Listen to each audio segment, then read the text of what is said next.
If God is all-powerful, good, and loving, then why does suffering exist? This is the question that we're going to look at today as we continue in our message series called Barriers to Belief. This is a question that's full of mystery, it's a question with complexity, but it's also a question that brings us face to face with the God who is really, really good and who can help us navigate the suffering we see and the suffering and pain that we experience as we walk through this thing called life. And so to help us get started and help us start thinking through this barrier to belief, we're gonna be in a book of the Bible called Habakkuk. Habakkuk can be found in the part of the Bible before Jesus called the Old Testament. So if you have a Bible, grab it and turn to Habakkuk chapter 1. We're gonna pick up the story of Habakkuk right in the first verses in verse 2 of chapter 1, where Habakkuk says this: "How long, Lord, must I call for help, but you do not listen? Or cry out to you violence, but you do not save? Why do you make me look at injustice? Why do you tolerate wrongdoing? Destruction and violence are before me. There is strife and conflict abounds. Therefore the law is paralyzed, and justice never prevails. The wicked hem in the righteous, so that justice is perverted." Okay, so Habakkuk begins by bringing us face to face with a world of injustice and suffering. In just the few short verses that we've read, we see Habakkuk cry out to God about the conflict and the violence and the wrongdoing and the evil things he sees wicked and evil people doing and getting away with. And the worst part is that God is strangely silent. And he's seemingly indifferent to what is going on. You could hear it in Habakkuk's voice, this angst, this struggle with what he sees and is experiencing and what he knows of God. He's crying out, "God, where are you? Are you even listening to me? Are you ignoring me? Don't you see what's going on, God? Why aren't you doing anything? Why aren't you saying anything? How long do I have to ask for help and you don't answer? How long will I have to wait for you to do something and make this world right again?" This is the cry of someone faced with suffering and the silence of God. These are the words and questions of someone living in a world where suffering exists and knows that God could make everything better if he wanted to in a moment, but he's not. And as we read these words, we resonate with these words and these questions and what Habakkuk feels because we feel it too, don't we? We look at the world around us and what do we see? We see death and disease. We see cancer. We see people flying planes into buildings. We see natural disasters that kill hundreds and sometimes thousands of people. We see school shootings, bodies of indigenous children being dug up, discarded like nothing more than a product. We see nations invading other nations, people storming government buildings, people selling other people and treating them like a product to sell, people misusing their power and authority in terrible ways. Everywhere we look, it's there. It confronts us that there is evil and suffering in this world. And then there's what we feel on the inside. The pain we feel, the wounds we carry because of the things we've experienced, the things that have been done to us, the hard things that we're going through right now in this moment, in this season. And it leaves us wondering, it leaves us with the question, if this is the world we live in, God can't be good, can he? And this is a problem that C.S. Lewis, the famous writer and apologist and scholar, wrote about and thought about and wrestled with. And listen to what he says about this problem of pain and suffering that we experience. He says, if God were good, he would wish to make his creatures perfectly happy. And if God were almighty, he would be able to do what he wished. But the creatures are not happy. Therefore, God lacks either goodness or power or both. This is the problem of pain in its simplest form. See, maybe you've thought about this barrier to belief before. Maybe you've wrestled with it like C.S. Lewis has wrestled with it. And this question, this wrestling match that we go through when suffering comes into our life, it can lead us naturally to ask the question, does God even exist? Or is God even good? Either of those things come onto the table the moment suffering and evil arrive at our doorstep. And for Habakkuk, it's the same thing. He's wrestling with the goodness of God. He's wondering about it because of what he sees. And we see that in verses 1-4, in the face of suffering and injustice, Habakkuk does everything right. He turns to God, but God is silent. He asks God to do something, but God doesn't do anything. And what makes it so challenging is that Habakkuk knows who God is and what God is like. God is no stranger to Habakkuk. Habakkuk has a relationship with him. He knows him. He knows the story of Israel and the God of that story and all the times God has come through for his people when they were experiencing suffering, when they needed rescue, and when they were in a time of hardship. He remembers that. He knows that. It's in his memory bank. And he has a picture of God himself. He has a clear and a compelling picture, a true picture that God had given to a man named Moses that the people of Israel, God's people, relied upon, trusted in, and brought to mind over and over and over again. And we see this foundational moment in the story of Israel and in their understanding of God in a book called Exodus. There, Moses is standing and God himself passes before Moses, and listen to what happens in that moment and what God reveals about himself.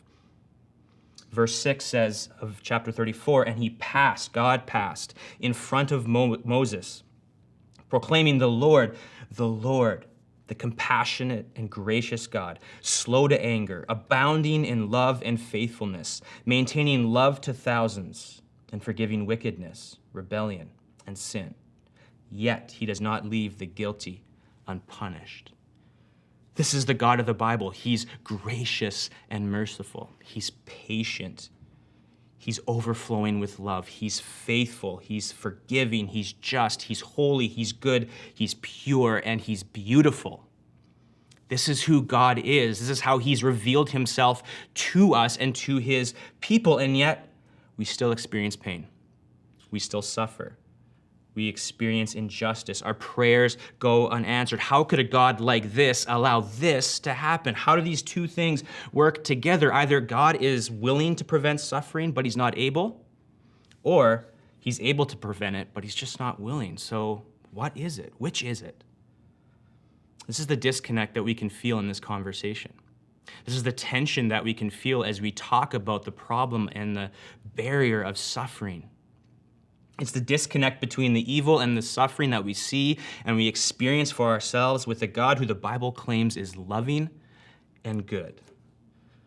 And for some people, this is a deal breaker with God. For some people, the presence of suffering gets in the way of them embracing Jesus and following him. And for others of us, it can actually cause us to walk away from Jesus after we've started following him because our prayers go unanswered. We see loved ones hurt. This can actually be a catalyst for us walking away from the one we believe in or we used to believe in. And all of this, it leaves us with a question. How can I believe in a God who says he is good and loving and able to do anything, and yet he allows suffering and pain? That's the question at the heart of this barrier to belief. And that's why this is an important question, because suffering and the presence of evil has the ability to affect our response to Jesus. But more than that, and alongside of that, suffering is an unavoidable reality in this world. I mean, Jesus was clear about this. I wish he wasn't. I wish he taught something different, but Jesus was clear about this. And one of the stories about his life called the Gospel of John. Jesus is sitting with his followers. It's just before he's going to go to the cross and suffer and die for the sins of the world. And he says this to his followers. He says, in this world, you will have trouble. In this world, you will have trouble, friend. In this world, you will suffer, experience pain, hardship, and loss. Jesus was very clear about it. He couldn't be much clearer. In this world, we will have trouble. This is an unavoidable reality. I don't need convincing of it because of my own experience, and you probably don't either. And because that's true, because we can't escape the reality of suffering and the presence of evil in this world for now, then we need to take this question and we need to look at it square in the face. We need to find a way to think about it that will help us and give us resources to walk through the suffering and pain we experience.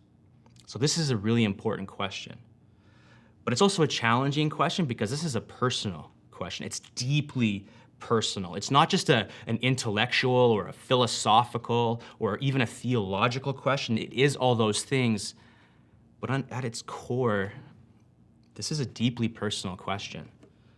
We feel this question. Every single one of us have stories and people that we love that we bring into this conversation. It's not just something that we can keep at an arm's length or a distance or stay cold and neutral to. This is an up close and a personal thing, and we feel this. And it affects how we come at this conversation and how we think about it.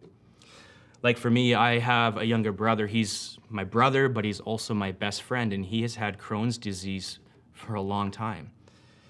And I've watched his body betray him for years, and I've sat by his hospital bed, and I sit there and I watch him 6 feet tall and 119 pounds, and I'm wondering to myself, there's something not right here. This isn't fair. Michael's a good man. He's not a perfect man, but he's a good man. He loves Jesus. He loves his family. He did nothing wrong. Why is this happening? God, how come you're not answering our prayers for healing? How come you're not intervening here and doing what we know you can do? And no matter how hard we pray and how much we believe that God can heal Michael, God hasn't done it fully yet.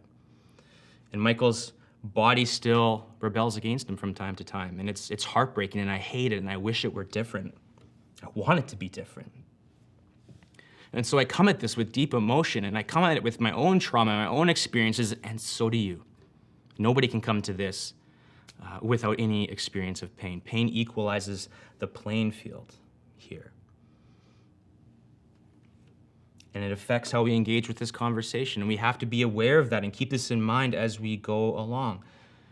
This is a deeply personal question. It's an important question, but it's also a human question. See, this is not just a question that followers of Jesus, Christians, need to answer. It's for all of us to answer because we live in a world where things are not as they should be.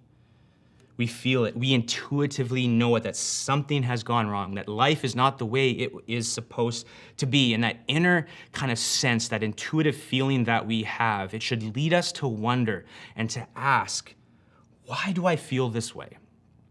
Why is this feeling there?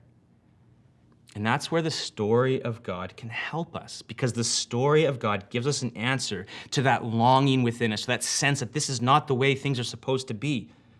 And it also explains how God himself has acted to put right what has gone wrong. And so this is not just an important or personal or human question, but ultimately it's a biblical question. It's a question the Bible can help us answer, because the Bible is a story about what has gone wrong and what God has done to put right what has gone wrong. It's a story that begins with a God who creates a world of beauty, a world where everything is described as very good. It's a world, if you can believe it, without suffering or the presence of pain or death or evil. And this God, everything orbits around him. His creation orbits around him. He's a God who is good and who is characterized by love and justice. And he creates humans, not as robots who are going to do whatever he pleases and just do his bidding, but he gives humans free will, the ability to choose between the good and the not good. He gives us the ability to have choice. He gifts us with that because he's good and loving, and everything was good for a while. It was very good for a while, and then it all fell apart. And you know why it fell apart? It's because humans took the ability to choose that God had gave them and used it to choose what God said was not good. It happened when a man named Adam and a woman named Eve bought the lie that you can find life apart from God. It happened when they gave in to the belief that they were better off doing their own thing, and from that one decision to choose the not good, everything that God created to be good became twisted and broken, and it affected us and it affected the world we live in. And we've been living in that world ever since. Everything you and I experience in the present, all the death, the sickness, the pain, the suffering, the natural disasters, all of it that we see and experience in the present can be traced back to this one moment in the past. That's the story and the explanation the Bible gives to where this all started. And so the suffering and injustice you feel and you see, It's not from God. It's from us. God didn't intend for us to live in a world where suffering exists. He designed us to live in a world without suffering and the presence of evil. And that's why we intuitively know, deep down in our souls, that something is wrong with the world. And it's why we long for a world without suffering and pain. Because we were made for another world. Author Karen Jobes says this: misfortune and death are certainly normal in the sense that they are universally experienced, but they are not normal when viewed from God's intention in creation and his plan in redemption. The idea that normal life should always be harmonious and free from suffering, despite universal suffering and death, remains a lingering echo of life in Eden as God created it before the fall. It is also a longing for the time when there will be no more tears, suffering, pain, and death. So that feeling you have that this world is not how it should be, well, it's there because you were made for another world by the God who created this world. You were created for a world without pain and suffering, a world that we've left behind, and a world that we look ahead to for those who are following Jesus. History is bookended by these two moments, and so we look behind, we sense that this is something we've left behind, and we're also longing for where history is headed. And for now, we live in this in-between time where suffering is a part of our story. This is the story of God. It's gritty, it's real, it's honest, and it's beautiful. It says suffering is real, suffering is hard, and God is good. And we can know he's good because the story of the Bible tells us about Jesus. Which for me, this is where the conversation begins to turn and shift, because the story of God in the Bible from front to back whispers the name of Jesus, and it opens us up to the reality of a good God who acted himself to put right what has gone wrong in the world and in us.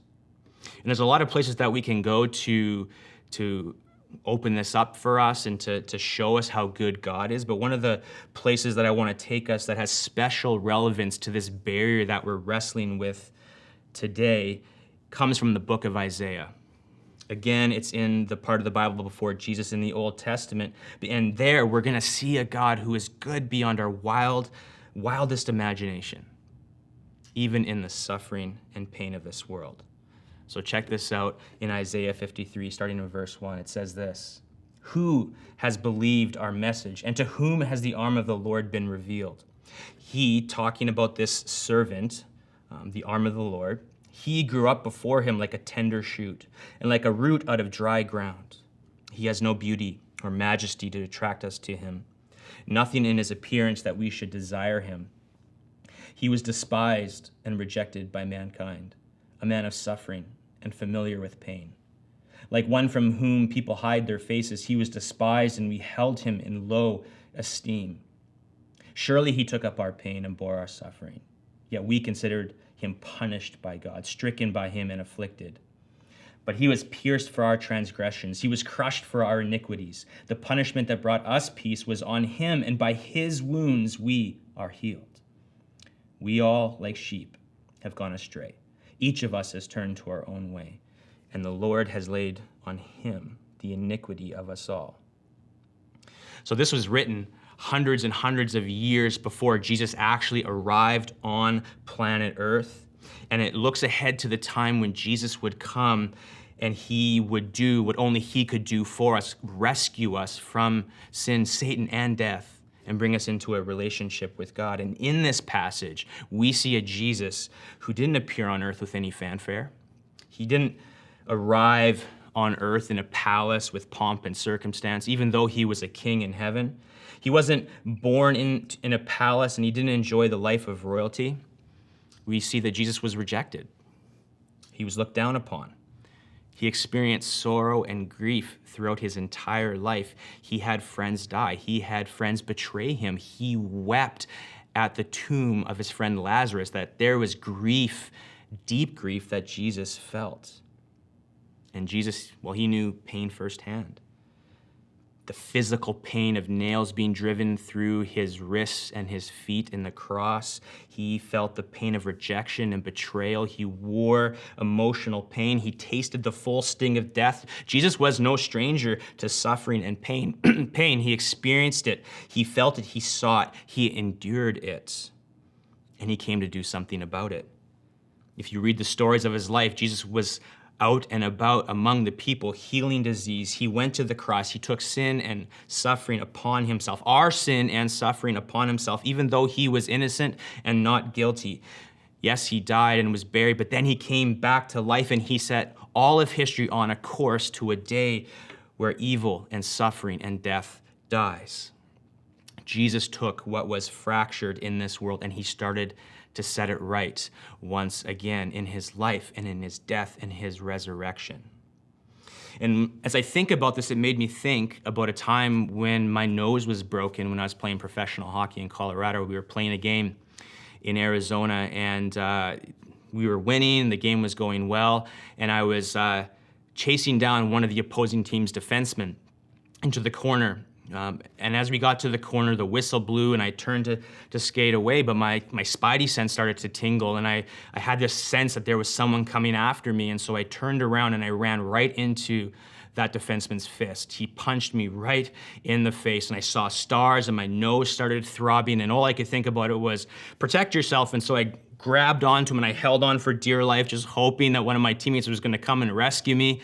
And eventually they did, and they broke it up, and I skated back to the bench, and our trainer looks at me and he goes, "We got to go to the dressing room. Your nose is badly broken. It's out of place. It's disjointed."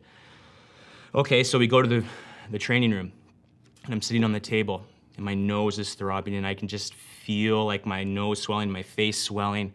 And my trainer looks at me and he says, "This is bad, and it's gonna hurt because I got to set it back into place right now. It's gonna be painful, and it might be the worst pain you've ever felt, and you might pass out, but don't worry, I've got you. Are you ready?" No, I'm not ready. Like, this is gonna hurt, man. It hurt getting sucker punched, and now it's gonna hurt even worse when you snap my nose back into place. And so we gotta do it. Here we go. So he puts his fingers on my nose and he cracks it back into place. And it was the worst physical pain I've ever felt. I almost passed out. I might have blacked out, but I just fell backwards and laid there and just felt the weight of this pain. And then I went back out and continued to play because that's what hockey players do. But in that moment, my nose was out of place, and I needed someone to fix it, to put back into place what had been broken and fractured. And in the story of God, Jesus is the one who comes to put things back into its rightful place, to snap things back into place and set us onto a course to a world where everything will be put right, where suffering and evil and death will cease to exist. And this is where the Christian story stands alone in its response to the problem of suffering and evil. Because the story of God says that evil and suffering are so real that God himself had to come in the person of Jesus to deal with it himself. And that it wasn't like God had to twist Jesus' arm to do it. Actually, Jesus actually wanted to do this. Out of love, he came to do this for us. And here's what that means.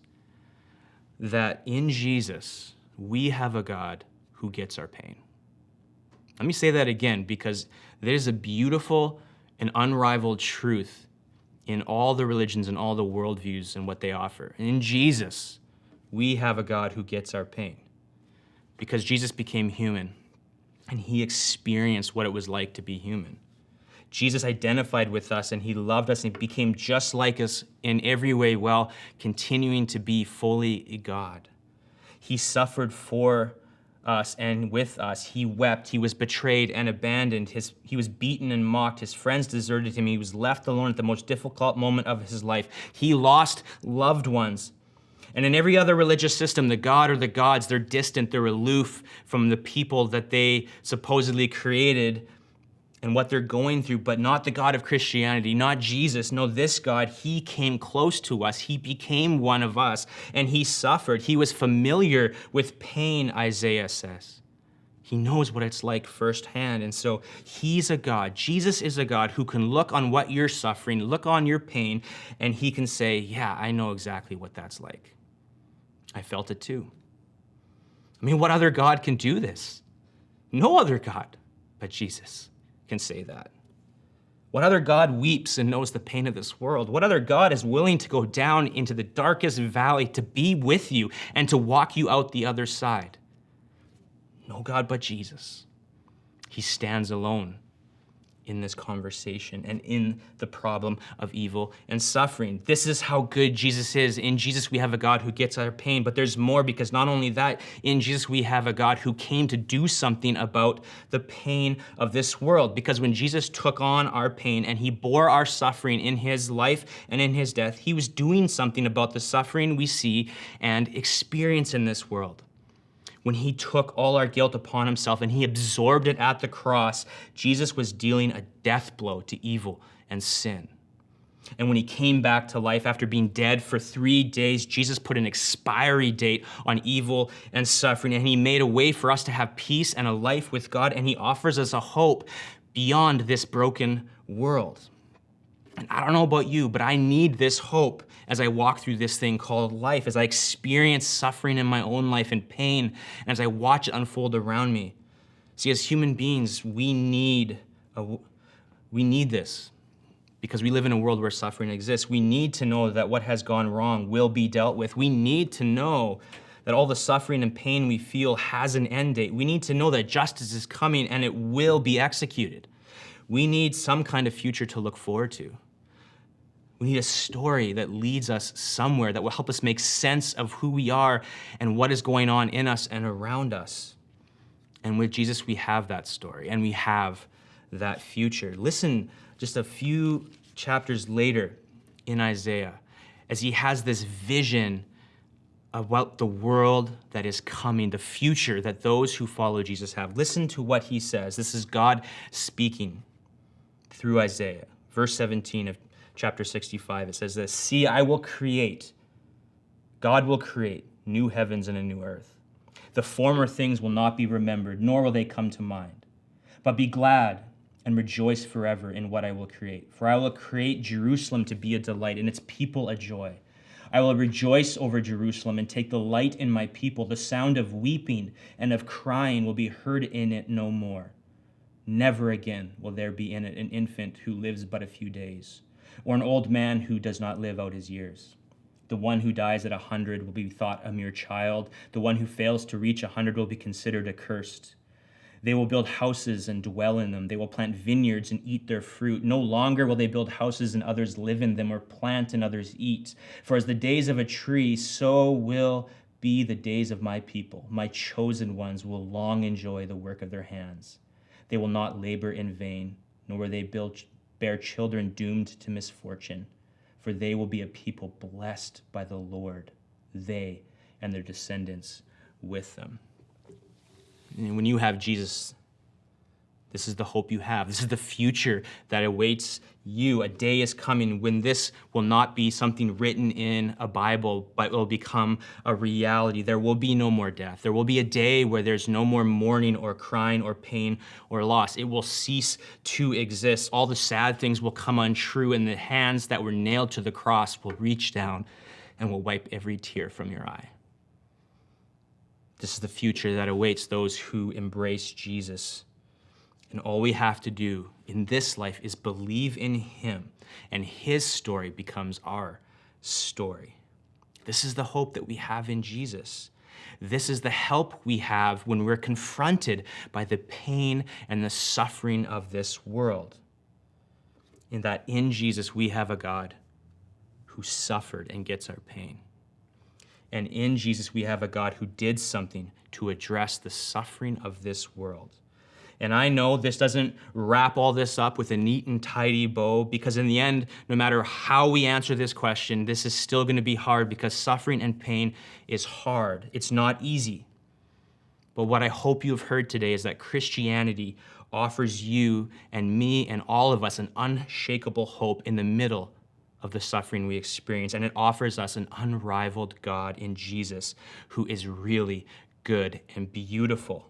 Someone that we can run to, someone that we can rest in, someone that understands what we experience, and someone who ultimately did something about it in his life, death, and resurrection. This is the hope that we have in Jesus, and this is what can help us face suffering, this barrier to belief.